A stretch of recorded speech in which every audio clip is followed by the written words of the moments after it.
História de José do Egito. A história de José é um drama cheio de traições, conflitos familiares, mentiras e injustiça e é, ao mesmo tempo, uma das mais belas demonstrações do significado do perdão e da confiança de um homem nos desígnios de Deus. Família. Pai, Jacó. Mãe, Raquel. Irmão, Benjamim. Meio-irmãos. Ruben, Simeão, Levi, Judá, Dan, Naftali, Gade, Asser, Issacar, Zebulon. Outras mulheres de Jacó, Lia, Zilpa, Bila. Começo da história, o filho amado. José nasceu em uma grande família, irmão caçula de 11 irmãos e filho primogênito de Raquel, a mulher preferida de Jacó que havia passado grande parte de sua vida estéril. José nasceu em meio à velhice de seus pais, como fruto de um milagre. Por esse motivo seu pai o amava mais do que todos os outros irmãos. E Israel, Jacó, amava José mais do que a todos os seus filhos, porque era filho da sua velhice. Gênesis 37, 3. A primeira vez em que Jacó demonstrou essa predileção abertamente foi quando presenteou José com uma túnica longa e colorida. Desde o momento em que os irmãos perceberam o amor de seu pai por José começaram a odiá-lo, e a odiá-lo cada dia mais, a ponto de não conseguir mais lhe falar amigavelmente. Certo dia José teve um sonho e resolveu contá-lo a seus irmãos. Os primeiros sonhos de José. Sonhos de José e irmãos. Ouçam o sonho que tive. Estávamos atando feixes de trigo e meu feixe se levantou e ficou em pé. Quando o meu feixe se levantou, os feixes de vocês se curvaram diante dele. Ouçam ainda o segundo sonho que tive. Desta vez, o sol, a lua e 11 estrelas se curvaram diante de mim. Quando José contou esses sonhos para seus irmãos e seu pai, todos o repreenderam. Seus irmãos sentiram mais ciúmes e seu pai lhe disse: Que sonho é este que tiveste? Porventura viremos, eu e tua mãe, e teus irmãos, a inclinar-nos perante ti em terra? Gênesis 37, 10. Mas nenhum deles imaginava, nem o próprio José, que cada um desses sonhos era um prelúdio de algo futuro e grandioso, uma profecia sobre sua própria história que antes de ser escrita pelo acaso e pela vontade dos homens foi escrita por Deus. A traição dos irmãos. Se um inimigo me insultasse, eu poderia suportar, se um adversário se levantasse contra mim, eu poderia defender-me, mas logo você, meu companheiro, meu amigo chegado, meu irmão. Salmo 55 2.12, 14.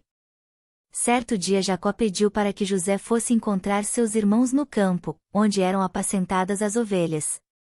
Os irmãos viram José de longe e vociferavam entre si: Lá vem aquele moleque sonhador. É agora, temos a chance de matá-lo, vamos jogá-lo em um poço e dizer ao pai que um animal o matou. Ruben tentou livrar José e falou: Não vamos derramar sangue inocente. Joguem ele em um poço, mas não o toquem para o ferir. José no poço. Ruben fez essa proposta com a intenção de livrar José, pois depois que seus irmãos tivessem ido embora ele mesmo pretendia ir socorrê-lo. Os irmãos concordaram e arrancando a túnica longa que José vestia o jogaram em um poço fundo e sem água. Ao se assentarem para comer, os irmãos avistaram ao longe uma caravana de ismaelitas que levavam muitas especiarias para o Egito. Judá disse: O que nós vamos ganhar se matarmos nosso irmão? Afinal de contas, ele é nosso sangue. Vamos vendê-lo. Seus irmãos concordaram e venderam José por 20 siclos de prata. Quando Ruben voltou ao poço e viu que José já não estava mais lá, ficou muito triste. Os irmãos tomaram a túnica de José e a molharam no sangue de um bode que haviam matado. Enviaram a túnica para seu pai com a seguinte mensagem: Temos achado esta túnica, conhece agora se esta será ou não a túnica de teu filho. Gênesis 37.32. Jacó reconheceu a túnica e pensou que um animal selvagem havia devorado José. Todos os filhos de Jacó tentaram consolá-lo, mas ele recusava ser consolado. Porquanto com choro hei de descer ao meu filho até a sepultura. Gênesis 37 2.35. Assim Jacó chorou muitos dias por seu filho José. José no Egito. José foi traído por seus irmãos com a idade de 17 anos, ele viajou com os ismaelitas até o Egito e lá foi vendido como escravo para um dos oficiais de guerra e capitão da guarda de Faraó, Potifar.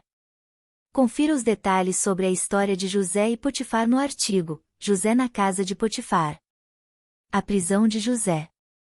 Potifar acreditou nas palavras de sua esposa e cheio de ira lançou José na prisão.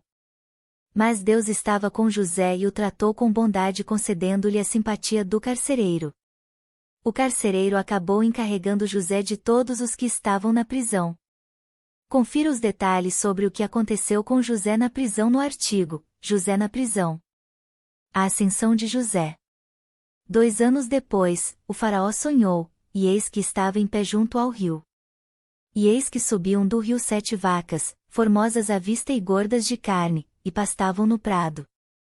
E eis que subiam do rio após elas outras 7 vacas, feias à vista e magras de carne, e paravam junto às outras vacas na praia do rio. E as vacas feias à vista e magras de carne, comiam as 7 vacas formosas à vista e gordas. Gênesis 41, 1, 4. Sonho Faraó. Tornou a adormecer e teve outro sonho. Eis que brotavam de um mesmo pé 7 espigas cheias e boas. E eis que 7 espigas miúdas, e queimadas do vento oriental, brotavam após elas. E as espigas miúdas devoravam as 7 espigas grandes e cheias. Gênesis 41, 2.5 e 7. Quando acordou Faraó ficou muito perturbado e mandou chamar todos os seus magos e conselheiros. Contou seu sonho para eles, mas ninguém podia interpretar. O copeiro nesta hora lembrou-se de José e contou a Faraó tudo o que havia acontecido na prisão. O Faraó mandou chamar José que foi trazido rapidamente do calabouço. Tive um sonho que nenhum dos meus profetas e sábios conseguiu interpretar. Este sonho tem me perturbado muito. Ouvi falar que tu és capaz de interpretá-lo, disse o Faraó. Isso não está em mim, e Deus dará resposta de paz a Faraó. Gênesis 41, 16. O Faraó contou a José os 2 sonhos que tivera. E José interpretou da seguinte forma. Na verdade, os 2 sonhos são um só. As 7 vacas gordas são 7 anos de fartura e as 7 espigas boas são 7 anos de fartura e as 7 vacas magras e as 7 espigas ruins são 7 anos de fome. Deus mostrou ao Faraó o que ocorrerá no futuro. 7 anos de muita fartura estão para vir sobre o Egito, mas depois virão anos de fome, e fome tamanha que os tempos de fartura não serão mais lembrados. Se me permite, Faraó, quero dar-lhe um conselho, torne um homem responsável por armazenar comida nos tempos de fartura, assim quando a fome vier, a comida servirá de estoque e a terra não ficará arrasada.